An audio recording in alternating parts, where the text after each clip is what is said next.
Hey guys, it's Elise and I hope you guys are all doing well. I'm back with a new video. So I have this new wig from UNICE.com and I'll be sure to leave all the information, details, and links in the info section below, so be sure to check that out.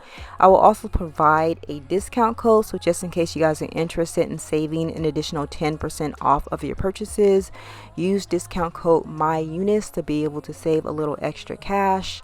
UNICE also offers free returns up to 30 days, so just in case you guys aren't entirely satisfied with your purchases, you'll have that option to be able to return your wig free of charge. UNICE also offers Quadpay, so you'll be able to break your payments up into 4 equal payments just so that you're not splurging all at once. So here's the wig that I have. I have their Balayage highlighted curly V-part wig.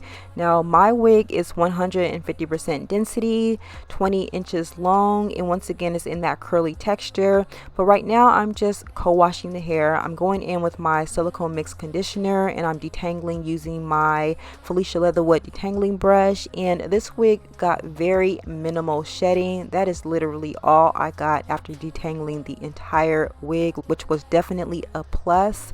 Now I do plan on pulling out a little bit of my own natural hair and trying to blend it in with this wig, and I don't know if it's going to work or not. So for the most part I'm going to try to get some extra definition with this wig and really clump those curls together to resemble natural type for hair, which I don't think is going to happen. However, I am using my Not Your Mother's conditioner, and then I'm just shingling the curls together. I really wanted to get a tight curl.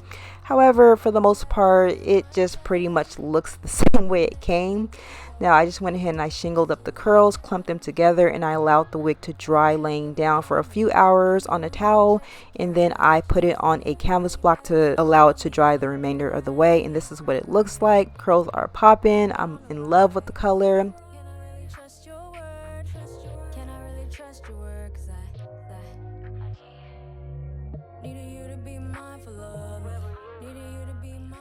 So this wig does have those little wefted clips attached, and since my hair was already braided, I'm just going to go ahead and anchor the wig onto my braids. Now if you don't prefer to use the wefted clips, you can definitely use bobby pins, or you can sew in your own little combs, whatever is easier for your hair. However, I'm just going to go ahead and use them, being extra careful not to rip through my hair.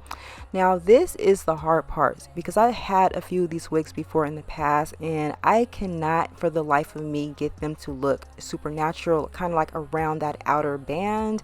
So if you guys can reference a video down below and let me know like someone's method that may be effective, be sure to let me know, because I'd like to learn how to make this look realistic. But for the most part, I've tried the teasing method. I tried, using a comb to kind of try to use the hairs to cover up the bands, and I just cannot get it to look realistic.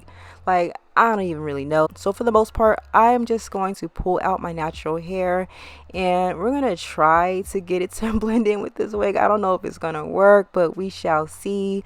So I'm going to go ahead and take off the wig, and then I'm going to take down my 2 outer braids just along my parting area, and we're going to try to get this wig to blend in with my hair.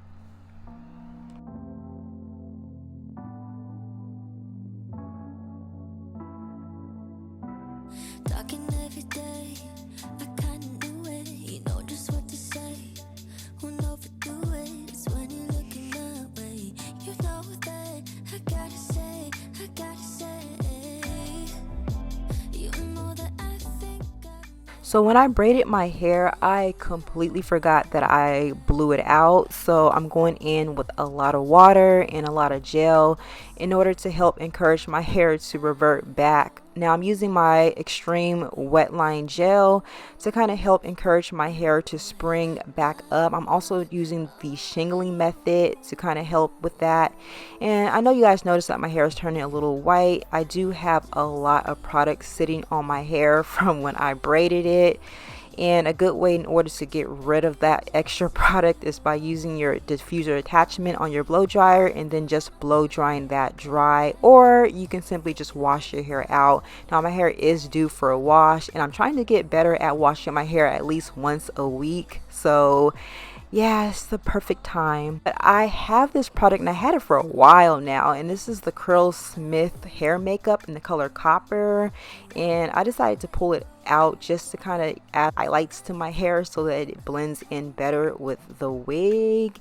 And yeah, I'm just applying a little bit of that to each little coil of hair, and I think it's a really good match. However, my hair is super tightly coiled because I have like that type 4 hair.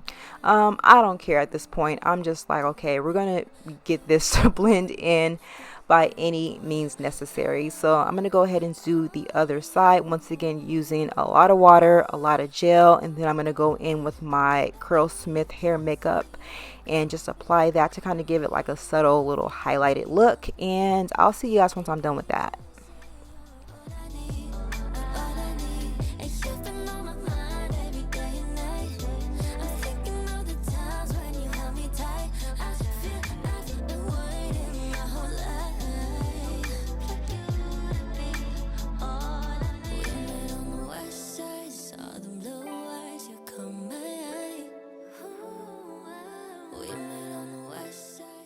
So I'm going to go ahead and get the wig on, and as I mentioned before, the texture of the wig is noticeably different than the texture of my natural hair.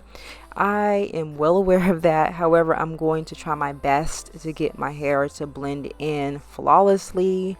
So one thing that I wish I had done was allowed my roots to dry completely because of the humidity in the air and the fact that my hair is still damped. My roots are puffing up just a bit, and yeah, I'm using a little bit of gel just to kind of go in and redefine it, and I'm using my blow dryer once again. However, I'm still not getting my hair to dry completely. So for the most part, we're just going to go with a frizzy look, because a frizzy look is going to give you a very natural, undefined, ununiform look, which it works for me, so let's go with it.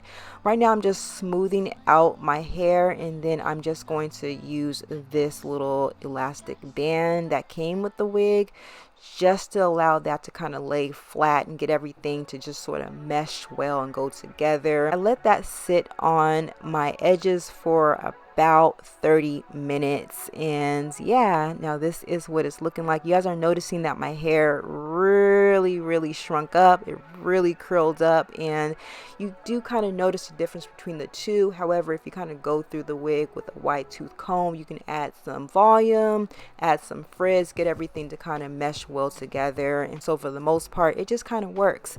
Now I'm using my Shea Moisture Mist in order to kind of add a little bit of extra shine to the wig. And I'm also avoiding getting it on my natural hair because I don't need any extra frizz. And this is what it looks like. Yeah, my hair is definitely type 4 compared to the wig, which is like, you know, type 3 or so. However, for the most part, it still looks good and I love it. Once again, you guys do check out UNICE. I will have all of the information and details located in the info section below. Also use discount code MyUNICE to save an additional 10% off of your purchases. You guys let me know what you guys think. Is this working for me, or you guys are just like flat out, nah, this ain't it? Let me know. I like to know. And if you guys can reference a few different YouTubers who may have perfected these little V-part wigs, I like to learn so that the next time I can have it down pack. But once again, you guys do let me know. Check out unice.com. Once again, I'll have all the information located down below. Let me know what you guys think, and I'll talk to you guys on the next video. Bye guys.